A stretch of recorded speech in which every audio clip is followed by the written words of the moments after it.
الحمد لله الصلاة والسلام على أشرف المرسلين وعلى آله وصحبه أجمعين. അള്ളാഹു സുബ്ഹാനഹു വ തആല നമ്മെ സ്വീകരിക്കുമാറാകട്ടെ. നമ്മുടെ ഇബാദത്തുകളും നന്മകളും അള്ളാഹു സ്വീകരിച്ച് മുത്തഖീങ്ങളിലും മുഖ്ലിസീങ്ങളിലും അള്ളാഹു നാം ഏവരെയും ഉൾപ്പെടുത്തി അനുഗ്രഹിക്കുമാറാകട്ടെ. ശുദ്ധമായ ഹദീസിലൂടെ അള്ളാഹുവിൻ്റെ ഹബീബായ നബി സല്ലല്ലാഹു അലൈഹി വസല്ലമ തങ്ങൾ നമ്മോട് പഠിപ്പിക്കുന്നു, ഒരു മനുഷ്യന്റെ ബർസഖിയായ ജീവിതത്തിന്റെ പാരത്രികമായ ലോകത്തിലെ ജീവിതത്തിലെ ആദ്യത്തെ ഭവനമാണ് ഖബർ എന്ന് പറയുന്നത്. ഈ ഖബറിന്റെ ജീവിതത്തിൽ തന്നെ ഒരുപാട് കടമ്പകൾ കടന്നിട്ട്, അഥവാ ശിക്ഷകളും അനുഗ്രഹങ്ങളും ഒക്കെ മുഅ്മിനീങ്ങളാണെങ്കിൽ അവർക്ക് അല്ലാഹു തആല ഖബറിന്റെ ജീവിതത്തിൽ തന്നെ ധാരാളം അനുഗ്രഹങ്ങൾ അല്ലാഹു നൽകും, പ്രതിഫലങ്ങൾ നൽകും. എന്നാൽ ഏതൊരു വിശ്വാസിയെ സംബന്ധിച്ചിടത്തോളം ഖബറിലേക്ക് ഇറക്കി വെക്കുമ്പോൾ ഖബർ അവന് ഞെരുക്കുമെന്നാണ്. റസൂലുള്ളാഹി സ്വല്ലല്ലാഹു അലൈഹി വസല്ലമ തങ്ങൾ പറയുന്നു, ലിൽ ഖബരി ലഖ്തത്തുൻ, ഖബറിൽ ഒരു ഞെരുക്കൽ ഉണ്ടാകും. അത് ഏതൊരു മുഅ്മിനായ മനുഷ്യനും ഉണ്ടാകും. ലൗ നജാ മിൻഹാ, ആ ഖബറിന്റെ ഇടുക്കലിൽ നിന്നും ആരെങ്കിലും രക്ഷ പ്രാപിക്കുമായിരുന്നുവെങ്കിൽ ലനജാ മിൻഹാ സഅദ് ബിൻ മുആദ് റളിയല്ലാഹു തആല അൻഹു, സഅദ് ബിൻ മുആദ് റളിയല്ലാഹു തആല അൻഹു ആ ഖബറിന്റെ ഇടുക്കലിൽ നിന്നും ഞെരുക്കലിൽ നിന്നും രക്ഷ പ്രാപിക്കണമായിരുന്നു. അത്രയ്ക്ക് മഹത്വമുള്ളവരായിരുന്നു സഅദ് ബിൻ മുആദ്.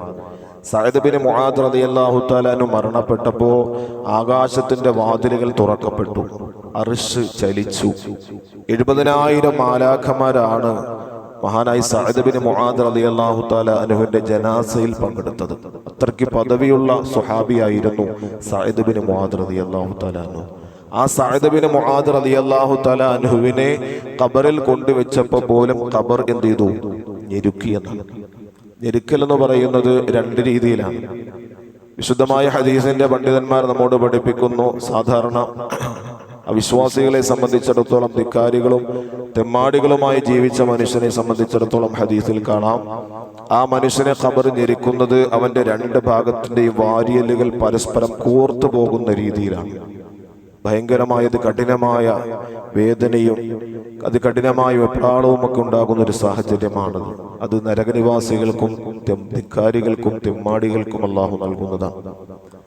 രണ്ടാമത്, വിശ്വാസികളായ മനുഷ്യന്മാരെ സഅദ് ബിൻ മുആദ് റളിയല്ലാഹു തആല അൻഹുവിനെ പോലുള്ള അല്ലെങ്കിൽ അത്തരത്തിലുള്ള ഞെരുക്കൽ എന്ന് വിശുദ്ധമായ ഹദീസ് നമ്മോട് പഠിപ്പിച്ചത് നമുക്കറിയാം. രണ്ട് രീതിയിലുള്ള കെട്ടിപ്പിടുത്തം ഉണ്ടാവും അല്ലെ. ഒന്ന് ശിക്ഷയുടെയും മറ്റൊന്ന് രക്ഷയുടെയും. അഥവാ നമ്മുടെ ഉമ്മ ഒന്ന് സങ്കല്പിച്ചു നോക്കുക. ഇപ്പൊ മകൻ ഗൾഫിൽ നിന്ന് കുറച്ചു കാലമായി വന്നിട്ട് ഉമ്മയെ കണ്ടിട്ട്, അപ്പൊ ഓടി ആദ്യമായിട്ട് വന്നിട്ട് എയർപോർട്ടിൽ വന്നിട്ട് അല്ലെങ്കിൽ ഉമ്മയെ കാണുന്ന സമയത്ത് ഉമ്മ ഓടി വന്നിട്ട് അല്ലെങ്കിൽ ഉമ്മയും മകനും തമ്മിൽ എന്ത് ചെയ്യും? പരസ്പരം ഒരു കെട്ടിപ്പിടുത്തം ഉണ്ടാവും.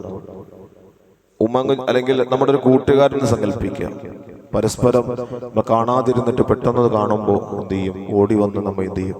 ഒരു ഞെരുക്കലങ്ങ് എന്ത് ചെയ്യും? അപ്പൊ നമുക്കൊരു പക്ഷേ വേദന ഉണ്ടാവോ? ആ ഞെരുക്കലിൽ നമുക്ക് വേദന ഉണ്ടാവോ? ഇല്ല. അതൊരു സന്തോഷത്തിന്റെ ഞെരുക്കൽ പോലെ. അപ്പൊ വിശുദ്ധമായ ഹദീസിന്റെ വ്യാഖ്യാനങ്ങളിൽ കാണാം, മുഅ്മിനായ മനുഷ്യനെ ഖബർ ഞെരുക്കുന്നത്, ഏതൊരു മനുഷ്യനും ഖബറിന്റെ ഞെരുക്കമുണ്ടാകും. പക്ഷെ മുഅ്മിനായ മനുഷ്യന്റെ ഖബറിന്റെ ഞെരുക്കം എന്ന് പറയുന്നത് ഒരു ഉമ്മ തന്റെ മകനെ എന്ത് ചെയ്യുക? ആലിംഗനം ചെയ്ത് അല്ലെങ്കിൽ കെട്ടുപിടിച്ചിട്ട് ഞെരുക്കി വെക്കുന്നത് പോലെ എന്നാണ്. അല്ലാഹു തആല അത്തരത്തിൽ നമ്മയും വിജയികളിൽ ഉൾപ്പെടുത്തി അനുഗ്രഹിക്കുമാറാകട്ടെ. എന്നാൽ ധിക്കാരികളായ മനുഷ്യന്മാർക്ക് അവരുടെ വാരിയല്ലുകൾ പരസ്പരം കോർത്തു പോകുന്ന രീതിയിലാണ് ഖബർ ആ മനുഷ്യനെ ഞെരുക്കുന്നത് എന്ന് വിശുദ്ധമായ ഹദീസിലൂടെ കാണാം. അല്ലാഹു സുബ്ഹാനഹു വ തആല ഖബറിന്റെ രക്ഷ നമുക്ക് ഏവർക്കും നൽകി അനുഗ്രഹിക്കുമാറാകട്ടെ.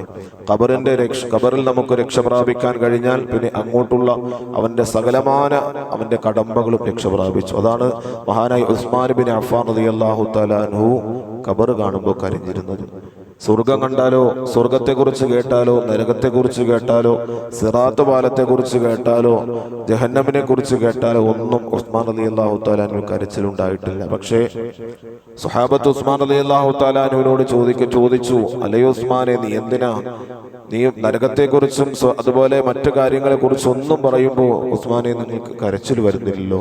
പക്ഷേ ഖബറെന്ന് കേൾക്കുമ്പോഴും ഖബറിന്റെ അടുത്തുകൂടി നടന്നു പോകുമ്പോഴും ഉസ്മാൻ റളിയല്ലാഹു തആല അൻഹു പൊട്ടിക്കരയുമായിരുന്നു.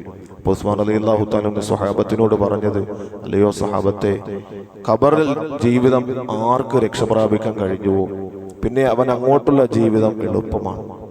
ഖബറിൽ ആര് പരാജയപ്പെട്ടു പോയോ അവന്റെ അങ്ങോട്ടുള്ള ജീവിതം പ്രയാസകരമായി തീരും. അതുകൊണ്ട് ഖബർ പരിപൂർണമായ രക്ഷയുടെ ഭവനമായി നമുക്ക് മാറേണ്ടതുണ്ട്. അല്ലാഹു തആല നമ്മെ എല്ലാവരെയും ആ വിജയികളിൽ ഉൾപ്പെടുത്തി അനുഗ്രഹിക്കുമാറാകട്ടെ. വാഖിറു ദഅ്വാന അൽഹംദുലില്ലാഹി റബ്ബിൽ ആലമീൻ. സ്വല്ലല്ലാഹു അലാ മുഹമ്മദ് സ്വല്ലല്ലാഹു അലൈഹി വസല്ലം.